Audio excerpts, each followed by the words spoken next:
accessories, and more. Get huge savings at America's Biggest Jewelry Show Friday, Saturday, and Sunday at the Dulles Expo Center. Good morning, America. Celebrating the Queen of Soul. Aretha Franklin passing away surrounded by her family and loved ones. This morning, the tributes around the country from fellow stars and presidents. And the prayers pouring in for the voice of a generation. Also, the other news this Friday morning, the Northeast now on alert for severe storms after scenes like this across the heartland. A plane flipping over, this tent collapsing, injuring at least a dozen people. Now Philadelphia up through New York and Boston all bracing for heavy rain and flooding this Friday. Tragic discovery. Police now believe they found the bodies of that missing mom and her daughters. Her husband appearing in court after reportedly confessing. Now the close family friends who took him into their home revealing the warning sign they say they missed. The ABC News exclusive this morning, the teenager who pushed her friend off that bridge, now telling her side of the story, what she says really happened moments before that fateful shove.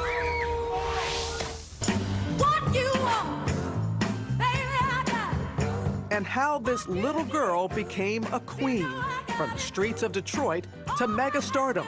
How it all began for Aretha Franklin, the lifelong friend who knew her since she was 5, Smokey Robinson. Here live first this morning on GMA. Live in Times Square, this is GMA with Robin Roberts, George Stephanopoulos, and Michael Strahan. We absolutely say good morning, America. Great to have you with us on this Friday morning. We are remembering, honoring, and celebrating the Queen of Soul. Fans all around the world showing their appreciation.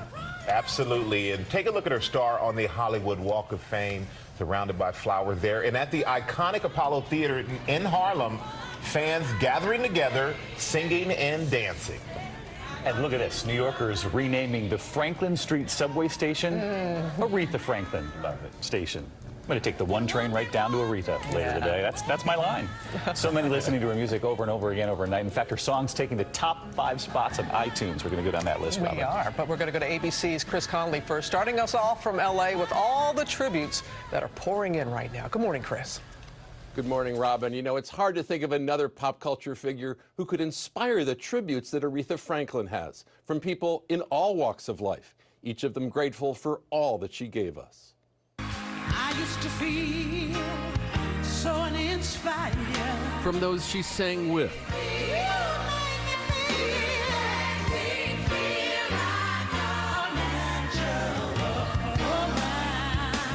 from those she sang for, and from those she sang to. Heartfelt tributes to Aretha Franklin, following news of her death Thursday at the age of 76, coming from every corner of American life. Beyoncé posting this image and the words, "Forever in our hearts." And NASA noting that asteroid 249516 Aretha, named to commemorate the Queen of Soul, will keep orbiting beyond Mars. At her star on the Hollywood Walk of Fame and in her hometown of Detroit, floral tributes and notes of gratitude from fans. On social media, President Obama, Aretha helped define the American experience. In her voice, we could feel our history, all of it, and in every shade.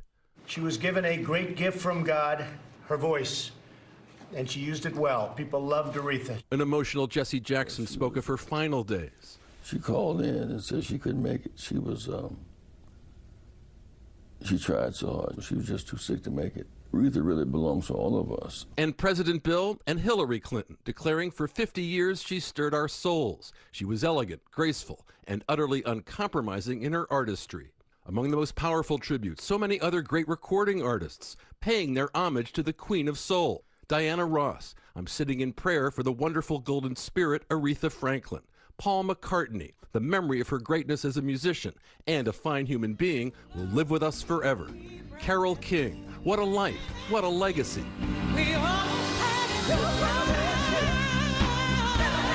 Adele, who's rolling in the deep Aretha covered on Late Show with David Letterman, saying, "I can't remember a day of my life without Aretha Franklin's voice and music filling up my heart."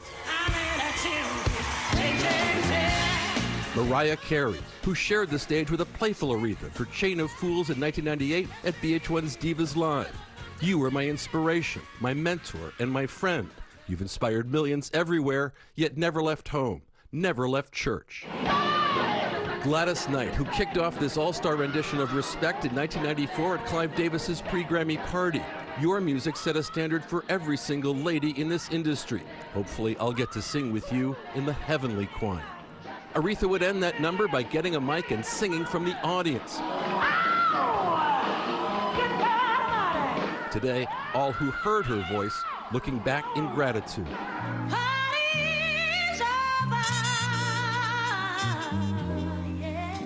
In 1970, Aretha guested at the piano on Tom Jones's show. Jones posting that moment on Twitter with the caption, "You lifted our hearts with your incomparable gifts.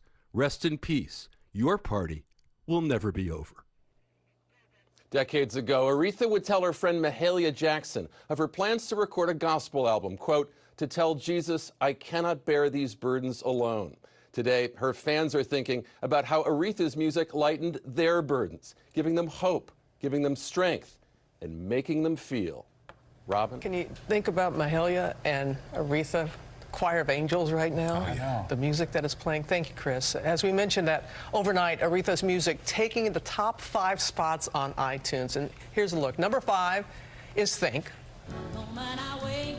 4 is Chains of Fools. Number 3, you're hearing it right now.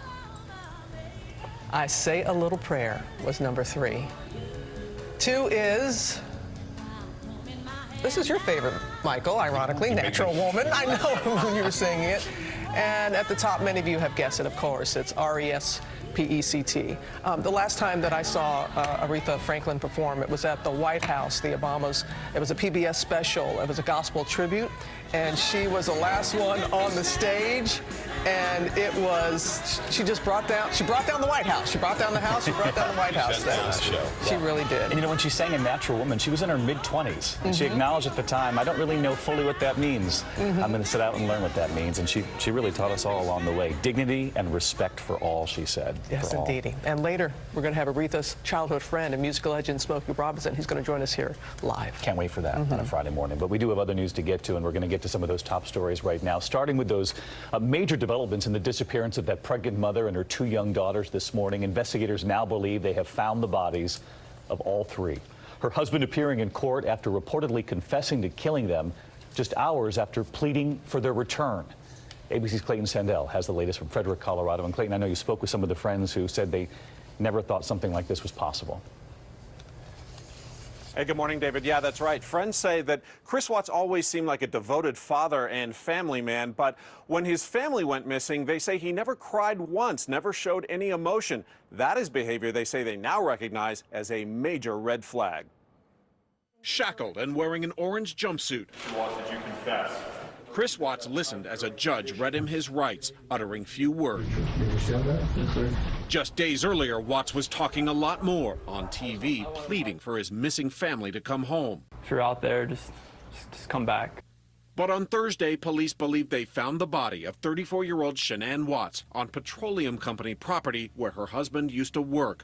Later, finding bodies they believe are the couple's 2 daughters nearby. Say hi. Hello.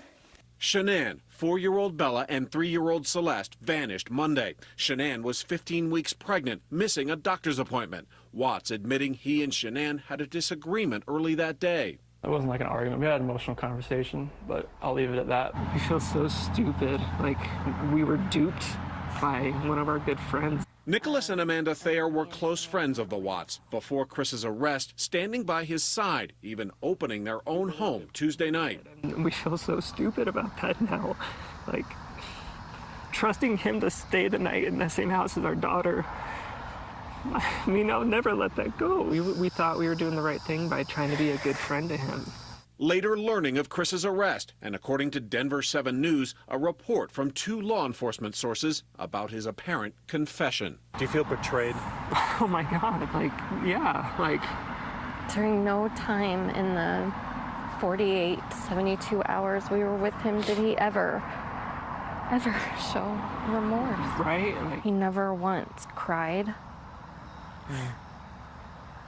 Which I guess is now a red flag. I know. He was worried with how he's being looked at. You know what I mean? Like, he was worried with what people were saying.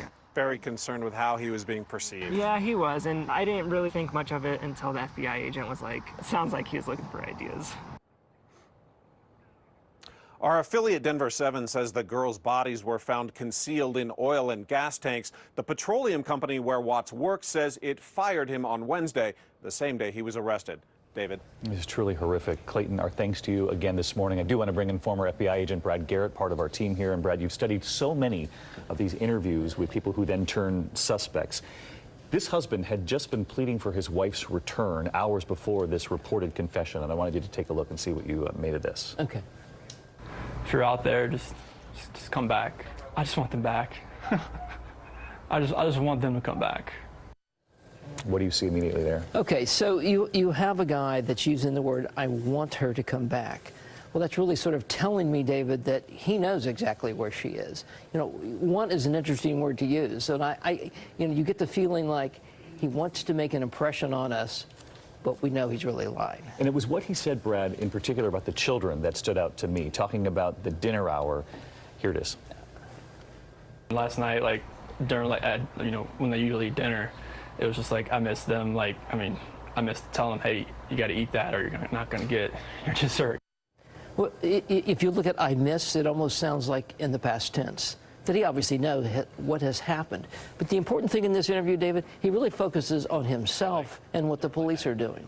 He doesn't mention his wife that's pregnant, that's missing. It's really all about me and about what the police are doing. And right down to his body language, Brad. His arms are crossed on that front porch. His arms are crossed. He looks down a couple times.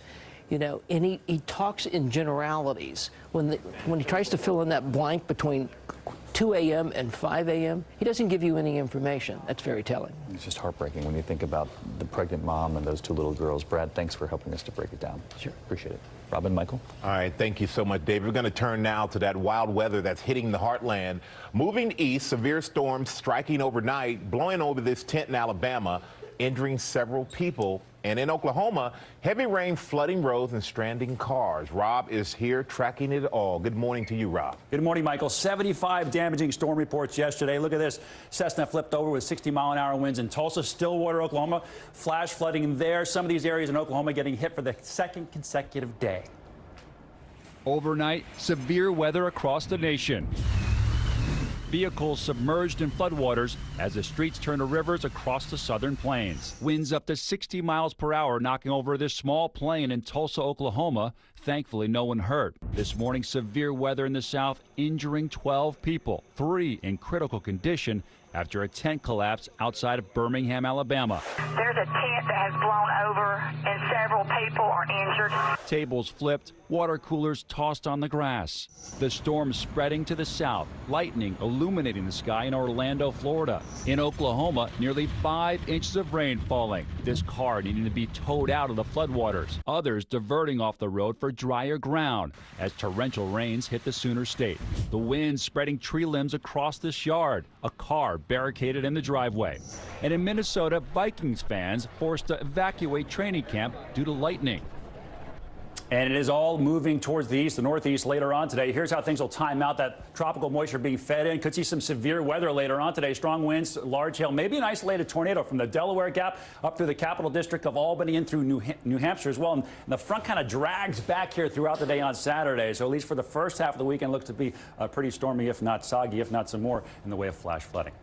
Michael, Robin, back over to you. All right, thank you so much, Rob. Robin? Okay, now new developments in that sex abuse scandal rocking the Catholic Church. The Vatican breaking its silence, expressing, quote, shame and sorrow over the allegations made in a grand jury report that involved more than 300 priests, more than 1,000 abuse survivors, and spans more than 70 years in Pennsylvania. The Vatican spokesperson says survivors should know that, quote, the Pope is on their side, David. Rob, we're going to turn to new fallout involving President Trump and his decision to revoke the security clearance of former CIA Director John Brennan, and the White House then issuing that list of others, warning that they could be next.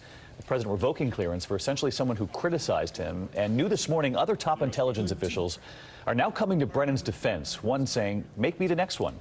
You revoked the Navy admiral who oversaw the raid that killed Osama bin Laden, saying that if the president is going to do that to Brennan, he'd, quote, consider it an honor to have his clearance revoked as well. So let's get right to John Carl, our chief White House correspondent, on this.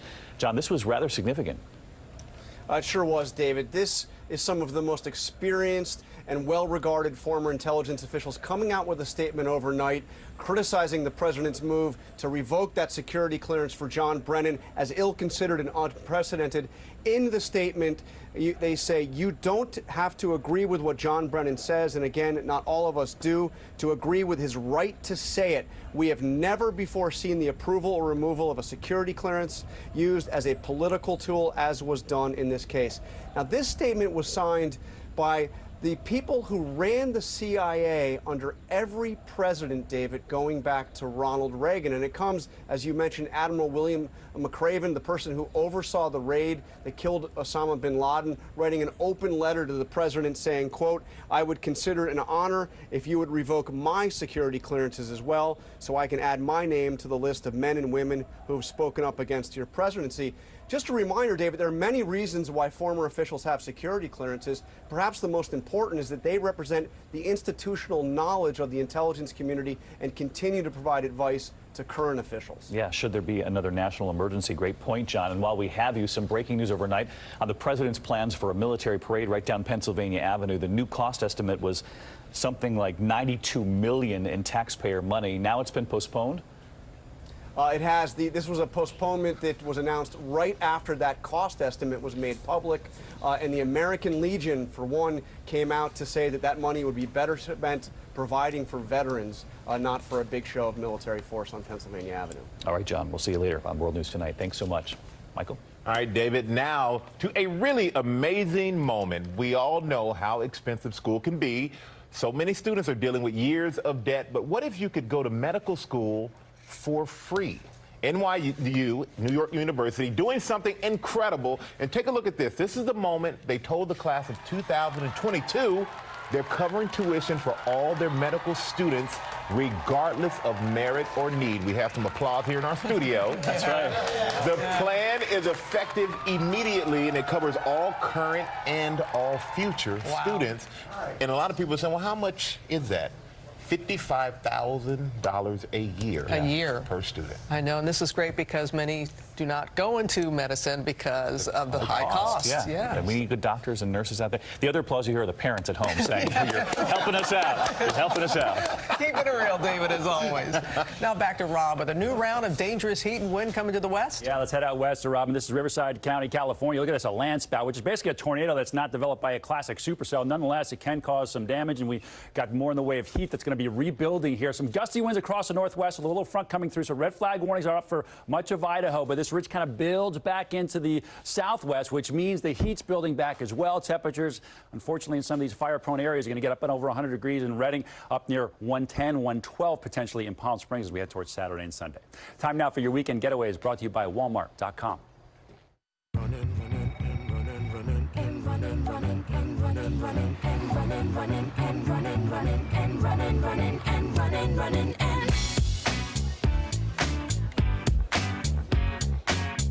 Everybody, everybody, get started. Let's get it started.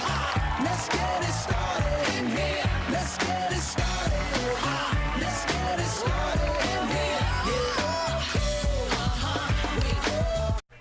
Another very hot day and very humid. And we're going to start tracking some thunderstorms after about 4 o'clock and up until 8 to 9 o'clock. So if you're going to the Montgomery County Fair, anything for this afternoon and this evening, stay weather aware.